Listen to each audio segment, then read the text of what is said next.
Buongiorno everyone, welcome back to the Magpie Channel TV, and before we get into today's video I just want to say there's thankfully been some positive and welcome news regarding Christian Atsu. It was sadly reported yesterday that Christian Atsu was one of many that have been stuck under the rubble after an earthquake in Turkey. There's been a few thousand people pronounced dead now. It's horrendous news. It came out yesterday obviously that Christian Atsu was one of those after playing for his Turkish side the night before and scoring a 97th minute winner. He was subsequently involved in that earthquake and trapped under the rubble in the early hours of yesterday morning.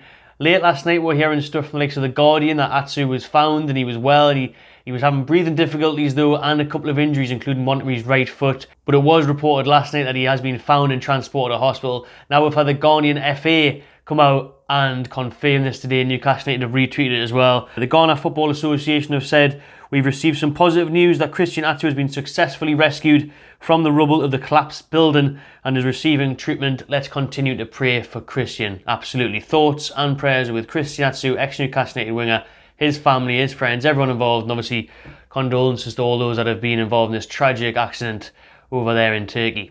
Right then, moving on to some Newcastle United news now then, let's dive straight into the stuff about Anthony Gordon. So I was hearing this yesterday, but obviously the video with Andrew Cushion, the interview with him at Newcastle's fan zone for the Cup final, is out on the channel now. That was released last night, so I've been waiting on this one. And do you know what it is? I didn't want to bring any news on it until we heard a little bit more. It came out about 24, 48 hours ago that Anthony Gordon could be heading to jail. That was a lot of reports. Loads of outlets are reporting that Anthony Gordon could be facing 6 months in prison just 1 week after signing for Newcastle United in a £45 million deal. This thing with Anthony Gordon is another player at Newcastle. It's another driving issue. Obviously, we've had Joe Linton drink driving. He's had his thing sorted out. So now we're on Anthony Gordon. And Anthony Gordon could be facing 6 months in prison if you're led to believe several reports. Now then, I'm reading an updated article from one of the newspapers today where they're saying that, this is why I waited a little bit as well, not just to bring it out straight away. And they're saying that Anthony Gordon didn't know about the ban. So essentially what has happened here is that Anthony Gordon got a 6-month disqualification on Monday for twice failing to disclose details of the driver of his car, £100,000 Mercedes G-Wagon. But on Wednesday he was pictured driving said G-Wagon with his girlfriend Annie Keaton. Gordon, who joined Newcastle from Everton last Sunday, had parked in daylight, clearly pictured behind the wheel of his Mercedes G-Wagon at the Hilton Hotel in Gateshead, the one just over the Tyne Bridge there, parking and driving in and around there since he's moved to Newcastle. I love how this paper goes on to describe Gordon, just in case you didn't know who he was. Wearing a black puffer jacket and with his unmistakable bleach blonde hair. Maybe been talking about me for a second there. G-Wagon being the issue there with me, because I haven't got one, unfortunately.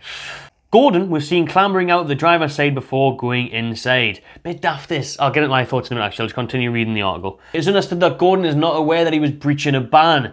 It is thought Gordon was banned in absentia on Monday when the correspondence was sent to an old address, reports the Mail Online. So they're saying that Gordon didn't know that he had the ban. He wasn't allowed to drive the car. He wasn't aware of it because it had been going to an old correspondence address. So he'll probably get away with that one if he can prove that the letters weren't going to his house and they can match it up with whoever was sending the letters, that it was indeed going to an old address. So he should probably get away with that one maybe. And a bit of that as well. Who knows? A good lawyer, perhaps. Alright, so this comes apart. So what I was going to say before, my thoughts on it, daft, why is he not just letting his lass drive the car? Obviously, if she's insured, if she got a licence first and foremost. If she isn't, why not just hire a chauffeur? Go back to me Joe Linton on point about getting caught drink driving. You've got all the money in the world. You could easily afford somebody to drive your car for you. Just hire a driver. However, Gordon has been driven to training, to and from training, by his girlfriend since then, and is now going through the legal process of attempting to get the ban overturned. Right, so he is still, so now his girlfriend is driving his car and now he's trying to get overturned. So before that I was right. Why are you not just paying for a fucking chauffeur? Why are you not just paying for a chauffeur? Whatever he's on a week, you know what I mean, 40, 50, 60, 70, 80 grand a week. Why are you not just paying for a fucking drunk? Because, well, in his defence, if you let him believe it, is that he wasn't aware of the ban.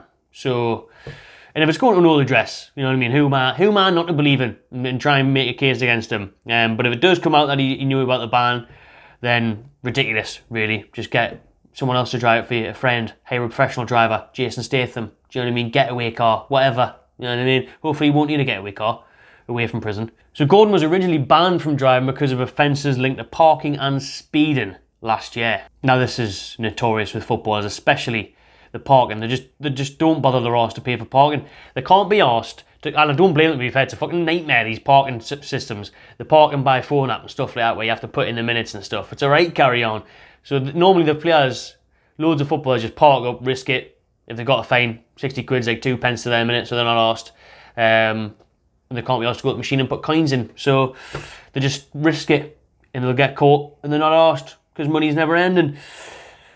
And then obviously the speeding because they're driving in £100,000 sports cars. So it's probably quite easy to speed. It's quite easy not to speed as well if you can read the speedometer, you know, and just keep it down. But whoa, press the pedal a bit too much there, getting a bit carried away. Feels nice, that does. Do you know what I mean? Going a bit fast. So it's easily done. It's easily done.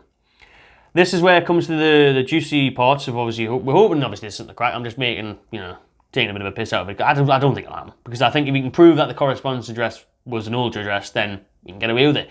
You know, so, and these tabloids and that like to exaggerate everything, don't they? So, but it's news, and we bring you the Newcastle United news right here. So they're saying that flouting a road ban can mean up to 6 months in jail. Imagine if he got that. 21 years old, just moved to Newcastle. It'd be Newcastle's bloody luck, mate. And then St Maximo against you, and they would have no one to play there. These offences can lead up to 6 months in jail. But the difference is, he'll have a world-class lawyer, top-class lawyer, with top pay. So that'll probably get him out of it. If he's never got many offences before, and never been in court and stuff, that'll probably get him out of any potential jail time. And especially if it can prove that he wasn't receiving the letters regarding it, and he didn't genuinely know, probably shouldn't be an issue. So Eddie Howe was actually asked about this after the West Ham game, and he said, I'm aware of it, but I'm not sure the story quite matches up as reported. But it is something I need to find out more on. And that was it. Eddie Howe not speaking much on it as usual. Loads of articles just repeating themselves, really, to be honest with you. I've went through the details there. Essentially, Gordon twice failed to disclose information on who was driving his car. Details didn't match up and stuff. This is on the back of parking and speeding fines last year. And then obviously he's subsequently being caught driving the car when he shouldn't have been until things were provided with evidence. And yeah, he's trying to get the ban overturned now. So he's currently not driving his G-Wagon at the minute. His girlfriend is driving him to and from the training ground. And he is trying to get it overturned whilst, if you believe the likes of the Mail, the Sun and everything, he could be facing 6 months jail time. So there we go.